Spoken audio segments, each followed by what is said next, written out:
আমার কথা হচ্ছে গিয়ে যা ইচ্ছা বলেন আমাকে নিয়ে বলেন, আপনি 100টা কথা বলবেন আমাকে নিয়ে বলেন, বাট আমার খাবার নিয়ে নেক্সট টাইম কোনো কথা বলবেন না। আর আপনি যেটা বলছেন, আপনি ভিডিওতে যদি সরি না বলেন ততদিন পর্যন্ত কিন্তু আমি আপনাকে ছেড়ে কথা বলবো না। আর চিপায় আসবেন, হ্যাঁ বুঝে দেন, এই যে চিপায় বারবার কিন্তু সুযোগ থাকে না, এই চিপায় আসবেন না। এবার চিপায় আসলে আগে যেরকম ধুয়ে দিছি বাংলা, তখন কিন্তু ক্যামেরার সামনে ধুই নাই, এবার ক্যামেরার সামনে ধুমু ইনশাআল্লাহ। ওইবার ক্যামেরার পিছনে ধুইছি, কেউ করতে পারবো না ভাই। এবার হুইল পাউডার, ব্লিচিং পাউডার যা যা লাগে সব দিয়ে ধুমু, এবার সবাই সামনে ধুমু। এবার কথা কিছু বুঝছেন? 30 কেজি ময়দা মাখেন, 1 ইঞ্চি থাকবো না, 1 পাউডার থাকবে। কাস্টমার এই লটারি কেন নিবে বলেন আপনি? তাহলে এই লটারি নেওয়ার মানিটা কি?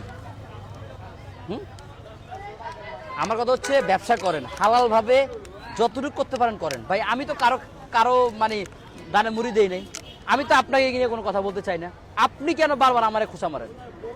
আর আমি বললে এরপরে আপনার গায়ে সহ্য হয় না, আপনি আবার ভাই বেড়াদার নিয়ে আহেন, অসুবিধা নাই, এবার আহেন, খেলা হবে, অসুবিধা নেই।